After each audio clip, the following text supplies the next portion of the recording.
Meus irmãos, boa tarde, graças e paz. Estamos aqui mais uma vez para dar continuidade ao nosso estudo no livro A Genuína Experiência Espiritual de Jonathan Edwards. Então nós vamos orar primeiramente e em seguida nós vamos dar continuidade ao estudo desse livro. Senhor, mais uma vez nós pedimos a Tua bênção, pedimos, ó Deus, o Teu auxílio para que possamos compreender aquilo sobre o qual vamos falar. É um livro, ó Deus, de um servo do Senhor que baseou seu estudo na Tua palavra, ó Deus, que sistematizou, ó Deus, o estudo desse livro, o tema desse livro e o seu conteúdo na Tua santa palavra. Então que por meio disso, nessa tarde, nós sejamos edificados, ó Deus, e assim oramos com perdão dos nossos pecados em nome de Jesus. Amém. Meus irmãos, na última gravação, não é? No último estudo que vocês tiveram com o presbítero Elano, então é bom que antes que você assista a esse, que é o 14º estudo nesse livro, você veja os anteriores para que você fique bem situado e possa dar continuidade então a esse vídeo. Mas Elano falou sobre duas coisas que são abordadas nessa terceira parte do livro de Jonathan Edwards. A primeira delas falou sobre emoções espirituais, que são baseadas na excelência moral das coisas divinas, e na sequência ele falou sobre as emoções espirituais surgindo da compreensão espiritual. Hoje nós vamos adiantar um pouco mais e nós vamos falar de mais um item, não é? De mais um tópico nessa terceira parte desse livro, A Genuína Experiência Espiritual, de Jonathan Edwards, onde ele aborda as emoções espirituais como uma forma de trazer uma convicção da realidade das coisas divinas. Para isso eu quero fazer a leitura inicial de um texto que está lá em 1 Pedro capítulo 1, verso 8, texto que já foi citado inclusive numa abordagem anterior. E o texto da palavra de Deus nos diz assim: a quem não havendo visto, amais, no qual não vendo agora, mas crendo, exultais com alegria indizível e cheia de glória. Meus irmãos, o verdadeiro cristão ele tem uma convicção sólida, efetiva daquilo que é a verdade do Evangelho. Ele não hesita, ou seja, o verdadeiro cristão é aquele que não fica entre duas opiniões. O Evangelho ele deixa de ser duvidoso ou provavelmente verdadeiro, tornando-se então algo estabelecido, algo indiscutível na mente desse verdadeiro cristão. As coisas grandes, as coisas espirituais, as coisas misteriosas e invisíveis do Evangelho influenciam seu coração como realidades extremamente poderosas.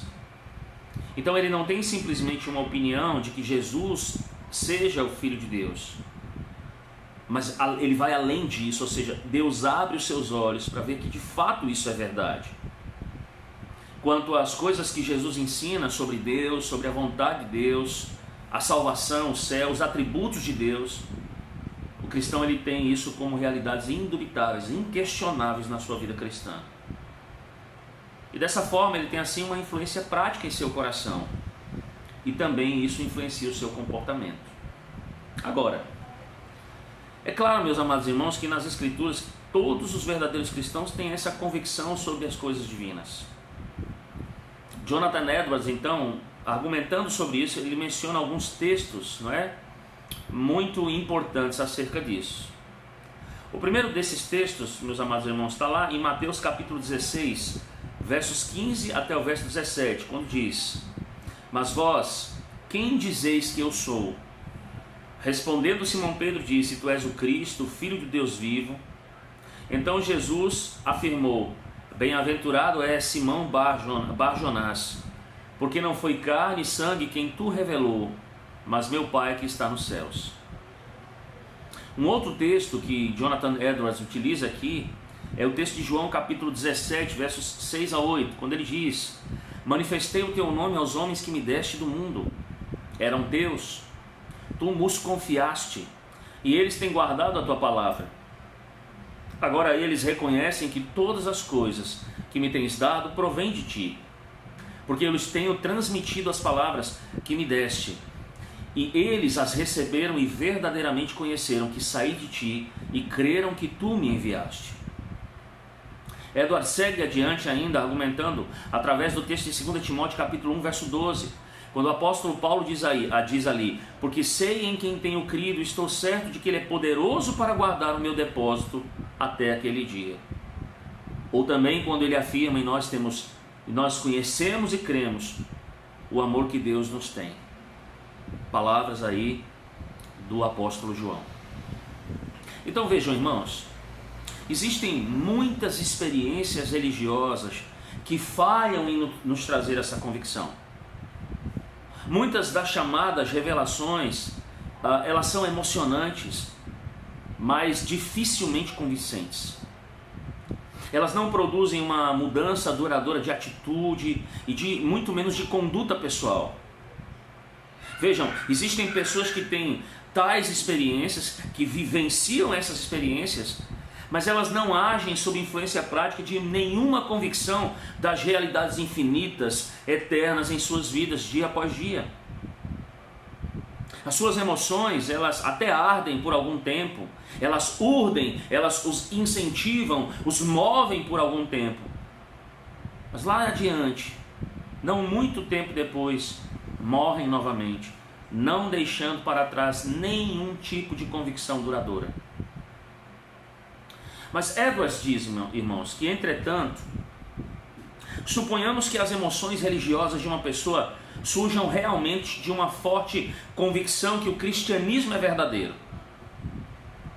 Então ele faz a pergunta: seriam suas emoções verdadeiramente espirituais? E ele responde: não necessariamente. Vejam, de fato, as suas emoções ainda não são espirituais, a não ser que a sua convicção seja no mínimo razoável. E aí Edwards vai e define o que é uma convicção razoável. Ele diz que é uma convicção fundada em evidência, uma convicção de bom entendimento. Ele argumenta que pessoas de outras crenças têm uma forte convicção da verdade que são trazidas a eles por meio das suas religiões. E ele diz então que muitas vezes eles aceitam as suas religiões meramente porque os seus pais, vizinhos e até mesmo a sua nação, a nação da qual eles fazem parte, os ensinaram assim. E aí veja então que Edwards faz um contraste, meus amados irmãos. Quando ele diz que se um cristão professo não tem uma outra base para a sua fé, a não ser essa, ele diz: a sua religião não é melhor do que a de qualquer outro que creia meramente como resultado da sua formação, da sua educação. Então, sem dúvida, a verdade em que o cristão acredita, ela é melhor, porque ela diz respeito ao único Deus. Mas se a sua crença nessa verdade, ela vem somente da sua educação, da sua formação, então a crença em si mesma está no mesmo nível que aquela das pessoas de outras religiões. As emoções que fluem de tal crença não são melhores do que as emoções religiosas fundadas em outras crenças, que não são cristianismo. Mas ele segue adiante nesse tópico. Ele diz: além disso, e ele traz uma outra suposição. Suponhamos que a crença de uma pessoa no cristianismo não seja baseada em sua educação, mas em argumentos e na razão. Seriam as suas emoções agora espirituais? E mais uma vez ele responde e diz: não necessariamente.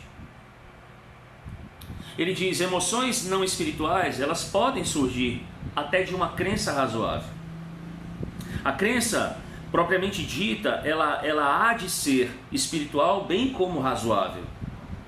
E de fato, argumentos racionais às vezes podem convencer uma pessoa intelectualmente que o cristianismo é verdadeiro. Mas no entanto aquela pessoa ainda não tem a salvação, ou seja, ela continua como um não salvo. E nós temos um exemplo bíblico disso em Atos capítulo 8, verso 13. Vocês vão se lembrar da figura de Simão, o mágico, que cria apenas intelectualmente. E lá no verso 23, diz a palavra de Deus: porém continuou em fel de amargura e laço de iniquidade. Isso nos mostra, meus amados irmãos, que crença intelectual, ela pode produzir emoções, como também nos demônios, que creem e temem. Mas essas emoções, de fato, não são emoções espirituais. Irmãos, percebam, a convicção espiritual, ela de verdade surge somente numa pessoa espiritual. Uma convicção espiritual, ela surge somente quando o Espírito de Deus, ele ilumina as nossas mentes para entendermos as realidades espirituais. Para aí sim termos então, meus amados irmãos, uma convicção espiritual da verdade dessas coisas.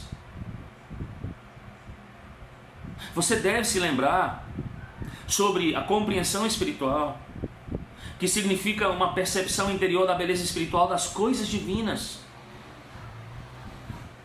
Mas perceba que essa compreensão, e quando nós a temos, ela nos convence da veracidade dessas coisas. Então, por exemplo, acerca de que coisas, quando nós temos a compreensão espiritual, nós somos convencidos? Por exemplo, que Deus é único. Veja que por sermos regenerados, por termos uma vida espiritual, não é, que nos foi concedida pela obra de Cristo, mediante a regeneração do Santo Espírito do Senhor, mediante essa compreensão espiritual, essa percepção, não é, primeira da beleza espiritual das coisas divinas, nós somos convencidos de que Deus é o único Deus. E isso é totalmente diferente de outros seres, e mais do que qualquer outro atributo divino, a beleza de Deus é aquilo que o distingue. E veja, meus amados irmãos, que essa beleza é totalmente diversa de todas as outras belezas. Dessa maneira, quando o cristão ele a encontra no cristianismo, ele vê exatamente Deus aí. Ele vê a beleza divina, a qual é a principal característica que distingue o próprio Deus. E perceba que isso dá agora ao cristão um conhecimento direto, intuitivo, de que o Evangelho de Cristo, ele vem de fato de Deus. Ele é o poder de Deus. Então ele não é mais alguém que precisa ser persuadido, convencido por longas e complicadas discussões ou argumentações, mas porque o argumento agora, ele é simples. E qual é? Ele percebe a verdade do Evangelho, porque ele vê a sua beleza, ele vê no Evangelho a beleza e a glória de Deus.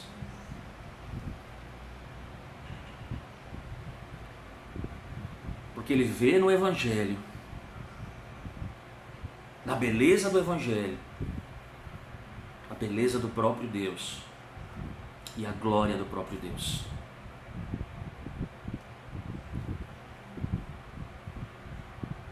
Irmãos, muitas das verdades mais importantes do Evangelho dependem da sua beleza espiritual.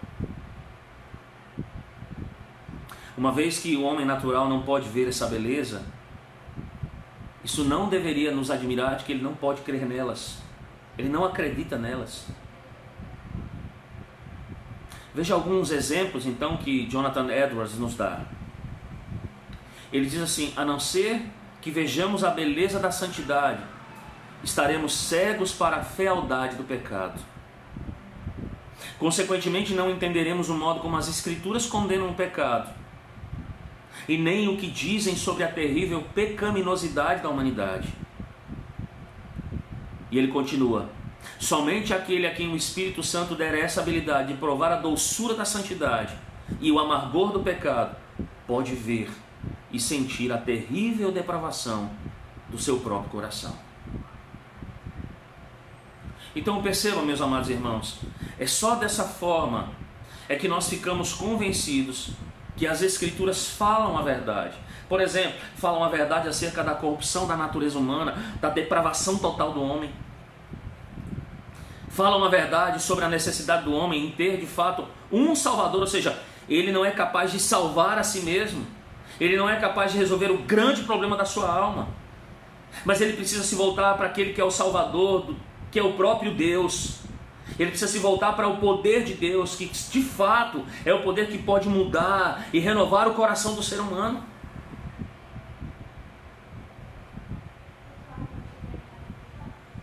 Isso nos convence também que Deus é justo ao punir tão severamente o pecado, a odiar tão grandiosamente o pecado. Nos ensina que o homem é incapaz de expiar o seu próprio pecado. Percebam então, meus irmãos, que esse sentido de beleza espiritual permite que a alma veja a glória de Cristo, exatamente como as Escrituras o revelam. É por causa disso que nós compreendemos o valor, o infinito valor da sua expiação, da excelência do caminho da salvação, por meio do Evangelho. É por olhar para essa beleza no Evangelho, para a glória de Deus revelada no Evangelho, que nós vemos que a felicidade do homem consiste na santidade. E aí nós sentimos a glória indescritível do céu.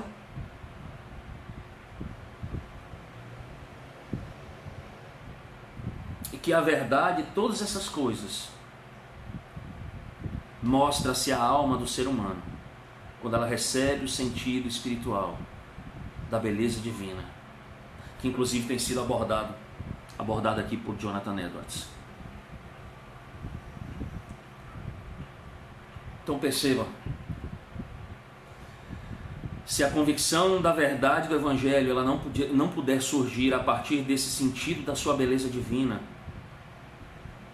a maior parte das pessoas jamais lerá qualquer crença, ou terá, na verdade, qualquer crença na verdade do Evangelho.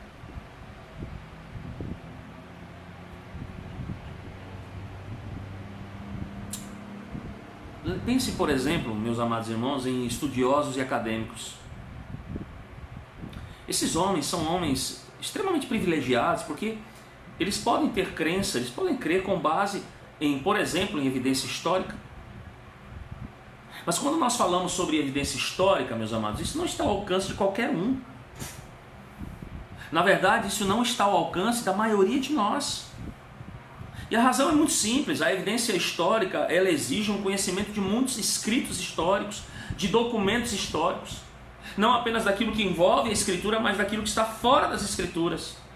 E aí quando você compara, quando esses eruditos, quando esses acadêmicos, eles comparam esses escritos com as Escrituras, é possível ver então quanto a palavra de Deus é confiável no seu relato histórico dos povos e dos eventos. Mas mesmo assim, quem fará esse estudo, exceto os estudiosos? Percebam, se um incrédulo tiver que se tornar um historiador antes de se tornar um cristão, eu pergunto, quantos se tornarão cristãos? Será necessário que percorramos o laborioso, o cansativo processo de estudar escritos bíblicos, históricos, até não escriturísticos, antes de crermos nele? Ou na Sagrada Escritura? Ou como Jonathan Edwards pergunta, teria Deus realmente dificultado tanto a nossa possibilidade de convicção razoável da verdade e do seu Evangelho? Mas irmãos, o fato é que poucas pessoas realmente creem dessa maneira. Você olha para o passado, como é que os cristãos do passado creram? Você vai se lembrar que muitos dos cristãos do passado, eles eram iletrados, mas ainda assim creram. E creram verdadeiramente, eles creram corretamente, eles compreenderam a verdade do Evangelho. Percebam que a fé desses homens, ela não dependeu do que os estudiosos, do que os historiadores disseram a eles. Porque se isso tivesse acontecido, irmão, seria meramente o quê? Uma opinião humana. E não uma completa e segura, e não uma, como é que eu posso dizer? A completa segurança exigida pela palavra de Deus. Tanto é que Hebreus diz lá no capítulo 10, verso 22, aproximemo-nos com sincero coração em plena certeza de fé. Ou quando Paulo diz em Colossenses 2:2, para que os seus corações sejam confortados, vinculados juntamente em amor e tenham toda a riqueza da forte convicção do entendimento, para compreenderem plenamente o mistério de Deus, Cristo. Então vejam, irmãos, nós não podemos obter esse tipo de certeza, esse tipo de convicção, a partir do que os estudiosos e historiadores nos dizem, mas nós os obtemos porque Deus nos dá. Porque o Senhor abre os nossos olhos para vermos as indizíveis, não é? Belezas e glórias divinas que brilham no seu Evangelho. Nós vemos Deus exatamente ali. E é essa evidência que nos convence da verdade, que nos convence totalmente. O homem natural, meus amados irmãos, ele pode ser cego a ele, como uma pessoa inculta é cega para a beleza, por exemplo, de uma poesia, não é? De um poema. Mas o cristão espiritual, entretanto, ele vê, ele aprova e ele aprecia essa maravilhosa glória divina do Evangelho, que dissolve, que acaba com todas as suas dúvidas, convencendo-o acerca da verdade. Agora veja o que Edward diz. Olha, ele diz assim, olha, eu não estou dizendo que todo cristão sente o mesmo grau de certeza espiritual o tempo inteiro. Logicamente, ele argumenta que nós obtemos a segurança da verdade do Evangelho à medida em que nós vemos a beleza divina, à medida que às vezes a nossa visão, quando a nossa visão se torna mais clara, porque às vezes a nossa visão está turva. Então ele vai dizer que aquilo que nós precisamos é uma visão cada vez mais clara dessa beleza divina do cristianismo. E aí ele diz que a nossa segurança então será o quê? Intensa e poderosa. Mas ele também deixa claro, irmãos, que ele não diz que a evidência histórica, bem como outros argumentos em relação ao cristianismo, sejam inúteis. E ele até diz que nós deveríamos atribuir grande valor a essas coisas. Ele diz, podem impelir o incrédulo a levar o cristianismo a sério. Podem confirmar a fé dos crentes. Mas ao mesmo tempo ele diz, o que não podem fazer é produzir certeza espiritual. E ele encerra esse tópico dizendo, somente uma visão da beleza espiritual e da glória divina das coisas pode nos produzir certeza espiritual.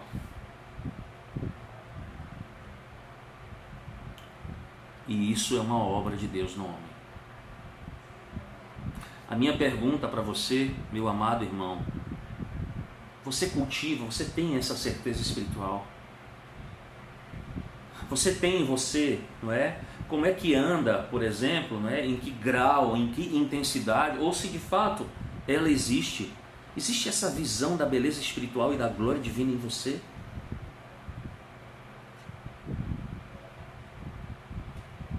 Então avalie a sua fé com extrema sinceridade e verdade. Porque só Deus pode produzir isso no homem. Que Deus o abençoe, meu amado irmão, e que Deus lhe edifique por meio desse estudo. Tenha uma boa tarde. Vamos orar. Obrigado, Senhor, pela Tua palavra e por esse estudo. Assim nós suplicamos, ó Deus, que o Senhor fale ao nosso coração e nos faça avaliar a nossa fé, a compreensão espiritual que nós temos das coisas, que só podem ser produzidas por meio do Senhor, por meio da Tua palavra, por meio da obra do Espírito Santo, quando olhamos para a beleza e a glória do Senhor. Em nome de Cristo. Amém. Deus abençoe, meus amados irmãos.